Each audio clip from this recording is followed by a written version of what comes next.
Kecelakaan maut yang melibatkan banyak kendaraan kembali terjadi di ruas jalan tol. Kecelakaan yang terjadi di gerbang tol Ciawi 2 Bogor, Jawa Barat kemarin, polisi masih menyelidiki penyebab kecelakaan dengan menggelar olah tempat kejadian perkara di lokasi kejadian. Setelah kita ambil kamera semua, nanti akan kita analisis, kemudian 1-2 hari akan kita ketahui secara 3 dimensi dari mulai sebelum kejadian, sesaat, dan sesudah. Sehingga nanti bisa betul-betul komprehensif kejadiannya itu, faktor-faktor penyebab yang menyebabkan itu apa saja. Sehingga dari penyidik tidak harapannya tidak melakukan miss. Ketua Subkomite Lalu Lintas Angkutan Jalan KNKT Ahmad Wildan menjelaskan, usai memantau TKP kecelakaan, KNKT akan melakukan pemeriksaan kendaraan pada hari ini. Ahmad Wildan menyebutkan, KNKT juga akan meminta keterangan pengemudi truk air galon mineral serta mengecek CCTV di lokasi kejadian untuk memvalidasi kecepatan kendaraan. Keterangan sementara dari data itu memang ada overloading ya, bahkan sampai 2 kali lipat kalau nggak salah. Ini baru kami tampung data itu, dan hal itu bisa memungkinkan terjadi, artinya pengemudi pada saat melakukan pengereman membutuhkan jarak yang lebih panjang. Karena jarak pengereman itu kan berbanding lurus dengan massa dan kuadrat kecepatan. Jadi kalau dia menggunakan gigi tinggi, kemudian massanya 2 kali lipat, jelas jarak pengereman yang dibutuhkan juga lebih panjang. Nah, itu kan bisa jadi terjadi. Tapi kami semua ini lagi mengumpulkan faktual-faktual yang dibutuhkan.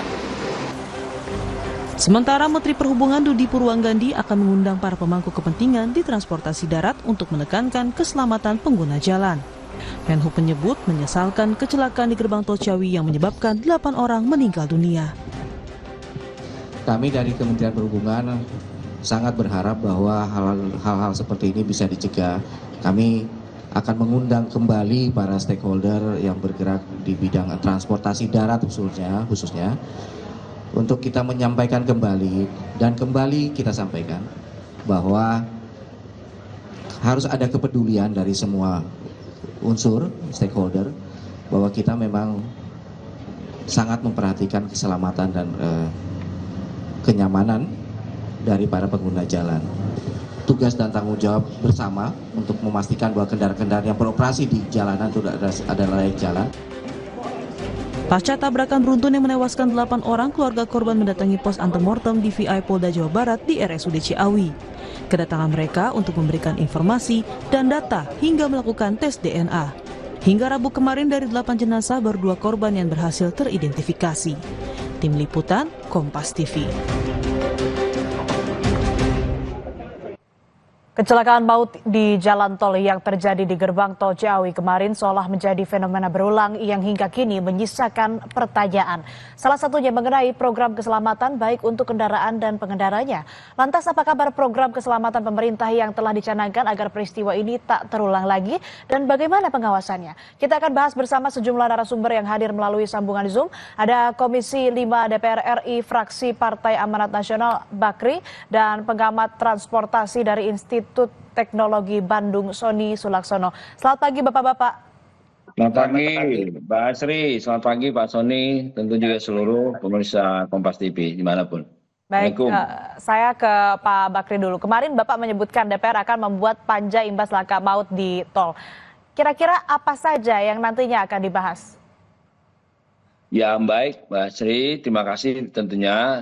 Pertama-tama saya atas nama kawan-kawan di DPR RI, tentu khususnya Komisi 5 dan pimpinan dan anggota turut berduka cita, berbelasungkawa ya atas musibah yang menimpa lagi keluarga kita yang terjadi musibah tabrakan di pintu tol Ciawi ya. Jadi yang jelas Mbak, bahwa memang kami di Komisi 5 dalam masa sidang ini memang ada beberapa agenda yang memang sudah kami jadwalkan. Pertama yaitu kita akan membentuk panja tentang standar pelayanan minimal jalan tol. Terus yang kedua, kita juga akan membahas hal-hal terkait dengan keselamatan transportasi. Memang ini sudah kita agendakan.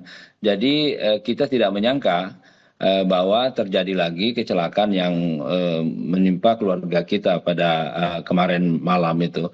Tapi yang jelas bahwa ini sepakat apa yang dikatakan oleh Pak Menhub, memang seharusnya begitu, memanggil stakeholder, perlu ada sanksi yang jelas sehingga betul-betul akan menjadi satu perhatian khusus kepada pemerintah.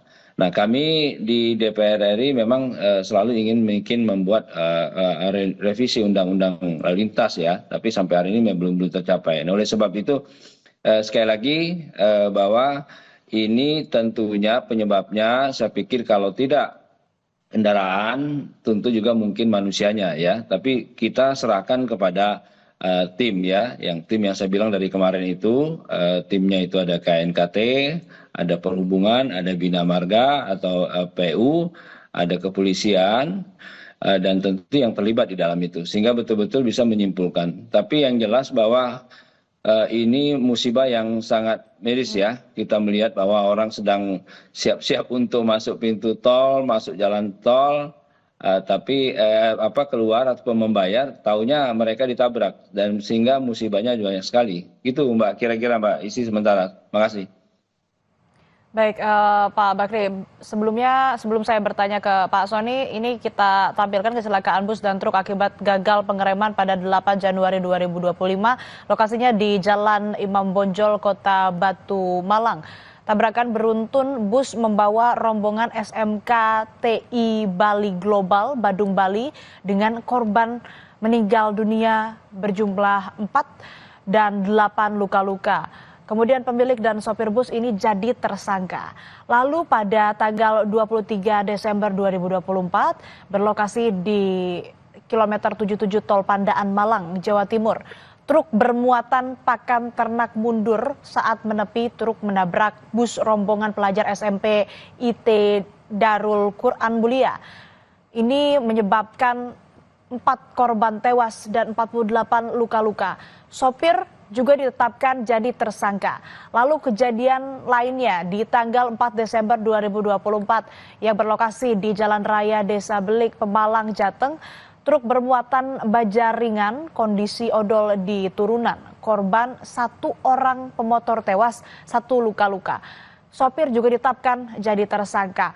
Pak Sony, kalau kita melihat dari sejumlah kejadian atau kecelakaan yang tadi saya sebutkan dan juga yang terakhir kemarin di gerbang tol Ciawi, apalagi yang terakhir begitu ya, ada dugaan remblong. Analisa Anda seperti apa? Apakah ini memang karena belum adanya aturan yang diterapkan atau diimplementasikan dengan benar untuk truk over dimension atau seperti apa, Pak Sony? Ya gini ya, jadi mungkin ya masyarakat juga paham setiap kejadian kecelakaan selalu melibatkan 3 atau 4 unsur ya, ada kendaraan, ada pengemudi, ada kondisi jalan dan juga cuaca. 4 ini selalu kita diskusi ya kalau terkait dengan masalah kecelakaan. Nah selalu ya penyebabnya itu selalu dibuat penyebab tunggal.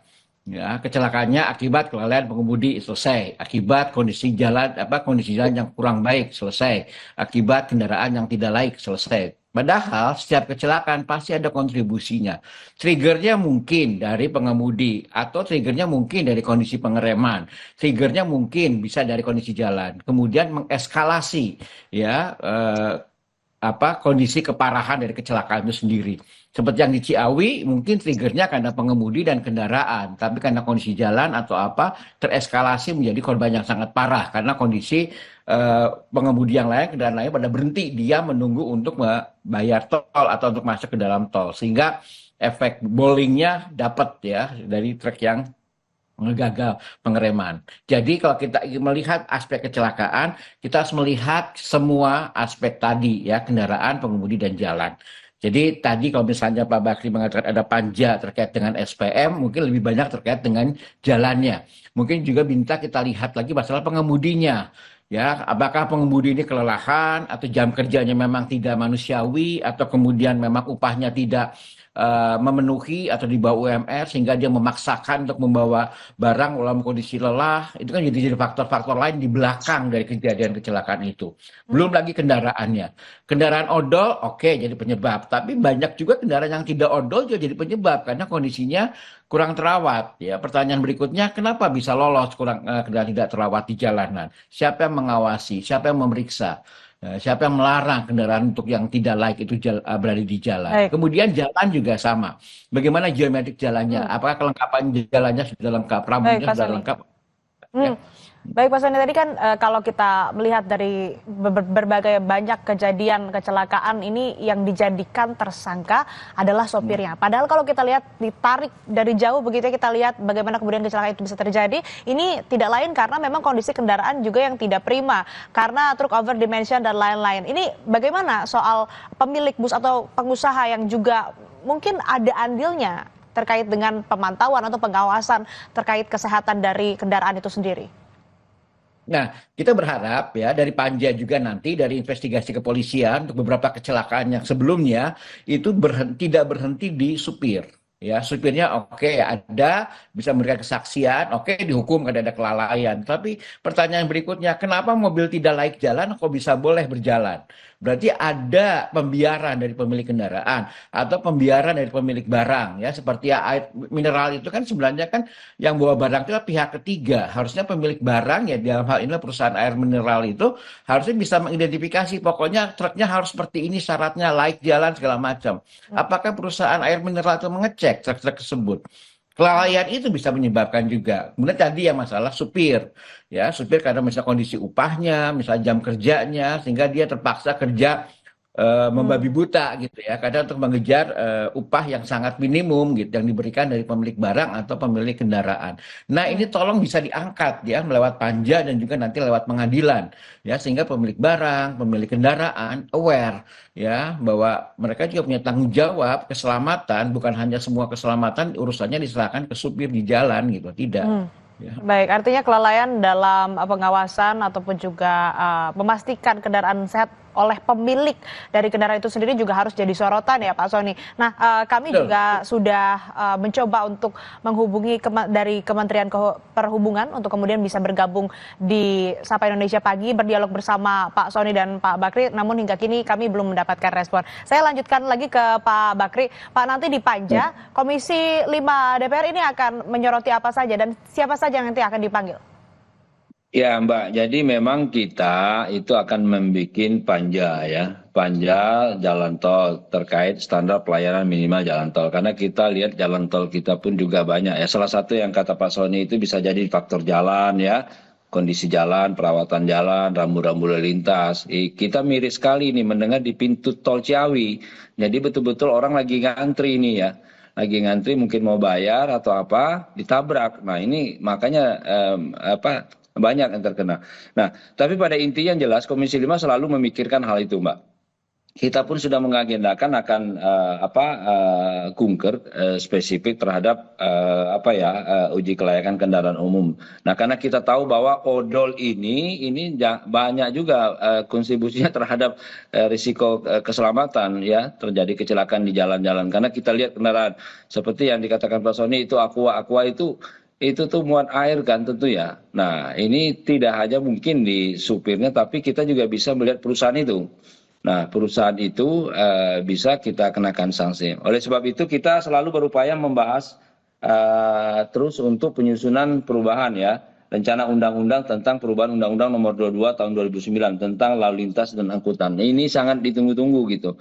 Baik terkait dengan keselamatan terhadap ke jalan maupun kendaraan maupun apalagi yang odol. Nah oleh sebab itu kita mohon dukungan mudah-mudahan ini bisa berjalan dengan baik. Karena memang tahun ini tahun 2009 ya Undang-Undang Nomor 22 Tahun 2009 ini udah lama sekali. Nah kita ada rencana untuk merevisi. Nah ini yang sampai hari ini sepertinya masih ada beberapa terkait yang belum siap untuk itu. Padahal intinya adalah untuk memperbaiki, menjaga keselamatan. Ini kita pintu masuknya di sana. Oleh sebab itu masukan-masukan daripada kawan-kawan pengamat transportasi juga sangat kami harapkan sehingga betul-betul tidak lagi kata Pak Soni tadi jatuh kepada orang-orang yang sebenarnya yang bertanggung jawab itu orang yang betul-betul menikmati hasil. Baik. Nah kita tahu bahwa selama ini yang kena yaitu supir ataupun kendaraan. Nah kendaraan ini yang kadang-kadang juga perlu dicek. Itu Mbak Rizky, makasih. Ya, artinya ada rencana untuk kemudian merevisi peraturan. Lantas, rekomendasi apa Pak Sony yang bisa Anda berikan terkait dengan regulasi terkait pengawasan pengemudi dan juga kendaraan yang angkutannya atau angkutan barangnya ini melebihi kapasitas? Seperti apa Pak Sony? Ya, ada sih beberapa banyak. Kebetulan juga saya dari ITB ya, dari Teknik Sipil ITB juga pernah diminta masukan beberapa item penting terkait dengan revisi Undang-Undang Lalu Lintas dan Angkutan Jalan ya. Kemarin juga sudah kita bahas juga ya di ITB. Beberapa masukan yang penting adalah ya kalau kita lihat satu persatu dari aspek keselamatan yaitu kendaraan, pengemudi dan juga jalan. Misalnya kalau untuk aspek pengemudi yaitu SIM. Ya, SIM itu kalau bisa memang benar-benar kompetensi keseluruhan ya, jadi bukan hanya sebagai bisa menguasai kendaraan, tapi pemahaman kepada aturan, kemudian sifat safety habitnya, kemudian psikologi segala macam. Kemudian juga terkait dengan masalah kendaraan, kontrol kendaraan naik jalan itu harus benar-benar diperketat. Juga mungkin kita mengusulkan adalah mungkin diperbanyak kendaraan-kendaraan bersumbu banyak. Ya, karena selama ini kan odol itu karena memang sumbunya sedikit, tapi bebannya luar biasa. Ya, jadi pengendaliannya juga akan lebih sulit gitu. Kalau truk-truk yang menggunakan sumbu banyak, itu bisa lebih terkendali. Nah, itu juga kita dorong penggunaan truk-truk bersumbu banyak, itu sumbu 3 ke atas lah, ya seperti itu. Memang mahal ya truk-truk seperti itu. Mungkin ada kebijakan nanti terkait logistik, misalnya bea masuknya atau misalnya di industri dalam negerinya mendukung truk-truk bersumbu banyak segala macam. Itu juga harus kita dorong sehingga undang-undang ini pun bisa mendorong perbaikan sistem logistik kita gitu. Jadi tidak ada istilah memaksakan membawa barang dengan kondisi truk yang kapasitasnya kecil. Nah itu juga kita dorong ya di perbaikan undang-undang ya. Itu juga kemudian terkait dengan masalah lembaga keselamatan seperti KNKT ini. KNKT itu kan usulannya banyak, masukannya banyak, kajiannya banyak, tapi kadang-kadang kurang berbunyi di regulasi. Nah, ini mungkin kekuatan ya. Pak Bakri tolong ya ini. Banyak KNKT rahasianya, itu banyak rahasianya Pak Sony, banyak rahasianya. ya saya tahu itu gitu, tapi apapun itu kasihan gitu. Artinya kajian-kajian yang memang investigasi yang bagus dari KNKT, kita cuma di laporan aja gitu. Ya, berikutnya kok nggak ada perbaikan lagi gitu. Ya, kayak misalnya pemahaman pengemudi terhadap kendaraan, pemahaman pengemudi terhadap jalan, habit pengemudi. Ya, kan ini penting sebenarnya gitu. Usulan-usulan dari KNKT mungkin harus kita dorong gitu. Ya, saya nggak tahu apakah KNKT mungkin harus di bawah presiden atau apa, mungkin bisa kita pertimbangkan seperti itu. Gitu. Nah, seperti itu hal-hal yang sudah kita masukkan sih Pak Bakri ya. Jadi waktu ada usulan terkait dengan revisi Undang-Undang Lalu Lintas tersebut. Ya, jadi ada banyak catatan ya, ini yang mungkin nanti kalau misalnya dari DPR akan memanggil ataupun juga mengajak diskusi pengamat juga ini bisa jadi catatan awal begitu ya Pak Bakri. Nah Pak Bakri, Pak Sony, ini kan kejadian kecelakaan tentu saja menyebabkan korban meninggal dunia maupun juga dan korban sering luka-luka. Mbak Asri, ini dan sering sekali terjadi Mbak, dan sering sekali terjadi. Betul, sering sekali terjadi menyebabkan banyak korban jiwa. Apakah ini bisa dibawa ke pidana? Pak Bakri dan Pak Sony. Pak Bakri dulu mungkin. Ya, tapi yang jelas bahwa saya pikir itu makanya kita sepakat ini tidak bisa berhenti kepada supirnya aja gitu loh. Karena memang kita juga memaklumi ya. Artinya bahwa kelayakan daripada kendaraan ini juga perlu dipastikan. Oleh sebab itu perusahaan juga harus memperketat ya, memperketat. Jadi kalau hari gini masih ada rem belum atau supir ngantuk, saya pikir ujung-ujungnya kembali ke perusahaan itu. Apakah perusahaan itu melaksanakan aturan atau tidak? Nah kalau tidak ya udah saya pikir naik ke atas masalahnya. Kalau naik ke atas masalahnya ke perusahaan ataupun itu, yakin saya akan diperketat. Apalagi kalau umpamanya supir ini ya banyak sasaran lain, mungkin kegiatan lain. Apalagi kalau supirnya hobi main handphone ya Pak Sony ya. Nah, itu kadang-kadang 2-3 jam itu stres juga itu. Nah, oleh sebab itu kami berharap di DPR mudah-mudahan ini ya, mudah-mudahan pembahasan penyusunan rencana undang-undang revisi Undang-Undang nomor 22 tahun 2009 tentang lalu lintas dan jalan mudah-mudahan bisa terlaksana. Tujuannya sekali lagi tidak ada maksud apa-apa bahwa kita menjaga keselamatan pengguna jalan, menjaga bagaimana betul-betul pengguna jalan ini bisa menikmati. Jangan sampai orang mau takut ya jadinya ya kejadian. Nah karena ini nggak tanggung-tanggung ini. Saya membayangin orang mungkin mau ngantri, mau bayar ataupun apa ditabrak di belakang oleh truk gede lagi. Nah kalau dilihat dari di TV itu ngeri sekali itu. Nah, ini bahaya. Jadi lain kali kalau mau stop bayar tol itu harus lihat-lihat dulu ke belakang ini. Kalau ada kendaraan gede hati-hati, takut Ya, kejadian seperti lagi itu. gitu. Gitu itu yang ngerinya. Gitu kira-kira Mas Sri. Makasih. Iya. Kalau Pak Soni gimana Pak pandangan Anda? Apakah ini Ya, bisa kalau dari kemudian dibawa pidana pidana? mungkin sekali karena ada Hmm. unsur kelalaian. Hmm. Ya, kayak kelalaian. Kayak tadi ya, supir tidak dibayar dengan semestinya. Itu kan ada unsur kelalaian dalam hak ketenagakerjaan. Upahnya tidak manusiawi lah seperti itu. Kerja rodi dia seperti itu sehingga dia kelelahan akibatnya kecelakaan. Itu kan bisa dinaikkan ke atas dalam bentuk kelalaian. Kemudian pemeriksaan kendaraan, pemilik kendaraan yang tidak memeriksa kendaraannya itu juga bentuk-bentuk kelalaian.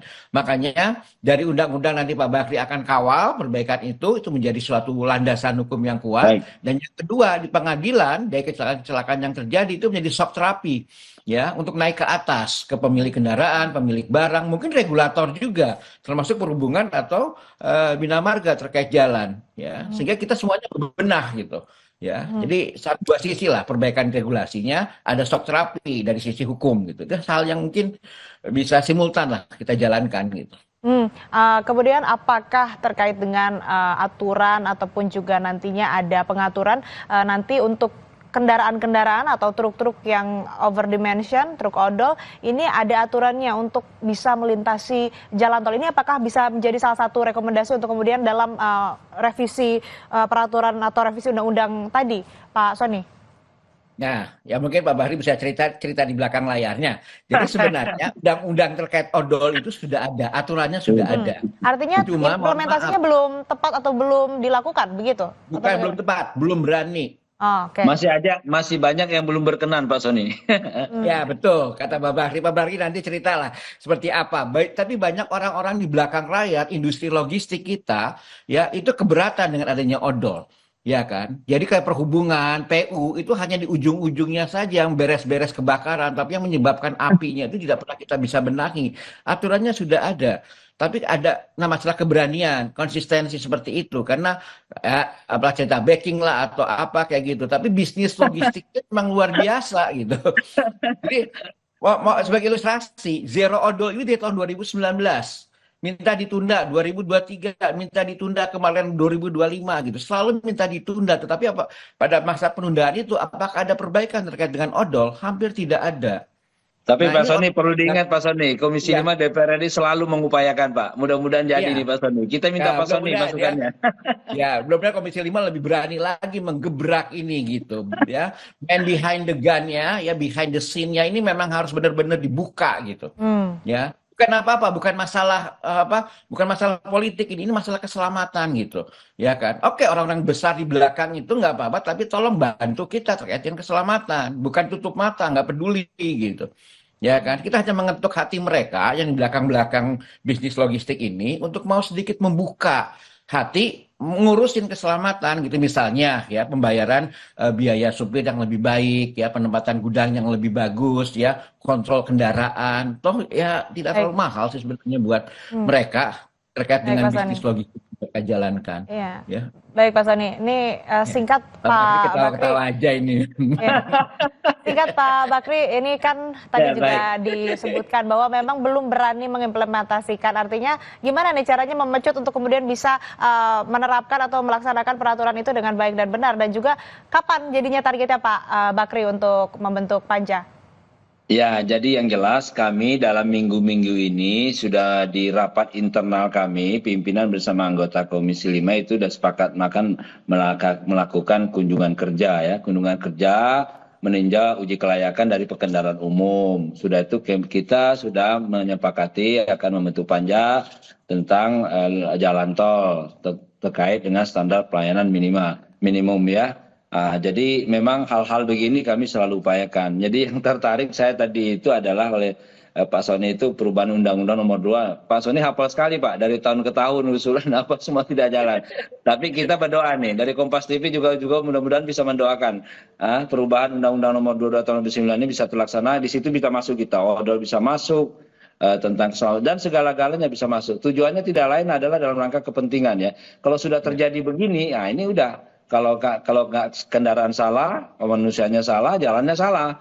Nah, yang kata Pak Soni tadi ada 4 hal itu. Nah, kalau sudah kita revisi undang-undang ini, insya Allah mudah-mudahan. Oleh sebab itu saya pikir penyebab, apalagi kita tahu odol ini sangat miris sekali Pak ya, kalau kita lihat di jalan tol itu, apalagi kalau kita sudah dekat Priuk, waduh, itu kendaraannya kadang-kadang nggak tahu itu bagaimana oleng-olengnya apa segala, ngeri juga kita. Untung ada tahu kata orang itu, asal hari Kamis Jumat Sabtu itu jangan lewat sana macet, bukan macetnya takutnya ngeri ketabrak juga ini.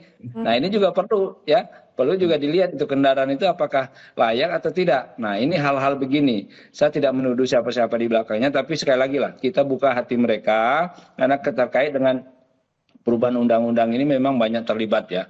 Banyak terlibat, karena ini tahun 2009 loh. 2009 nomor 22. Ini 2009 waktu saya pertama-tama jadi DPR RI 2009, udah hampir 15 tahun ini Pak. Udah saatnya. Kalau kendaraan kalau lebih dari sudah 10 tahun itu biasa karena kendaraan itu harus diperbaiki. Nah undang-undang ini juga harus begitu saya pikir. Kita tunggu insya Allah mudah-mudahan secepatnya. Baik, semoga apa yang kita perbincangkan di Sapa Indonesia pagi hari ini yang menjadi rekomendasi, catatan-catatan ini bisa segera diimplementasikan begitu ya, bisa segera terwujud, dan juga tadi rencana panja yang akan dibentuk oleh DPR bisa segera terrealisasi. Ini tujuannya agar bisa menekan angka kecelakaan dan juga korban-korban yang berjatuhan akibat kecelakaan dari yang disebabkan oleh truk overdimension atau truk odol ini. Terima kasih Pak Sony Sulaksono, Pengamat Transportasi Institut Teknologi Bandung, dan juga Pak Bakri dari Komisi 5 DPR RI, fraksi Partai Amanat Nasional. Sehat selalu Bapak-Bapak. Saudara, DPR merevisi peraturan soal tata tertib DPR nomor 1 tahun 2020. Dalam aturan baru itu, DPR dapat mengevaluasi hingga merekomendasikan pencopotan para pejabat yang mengikuti uji kelayakan dan kepatutan di DPR. Akankah aturan itu tumpang tindih dengan hak-hak DPR yang sudah ada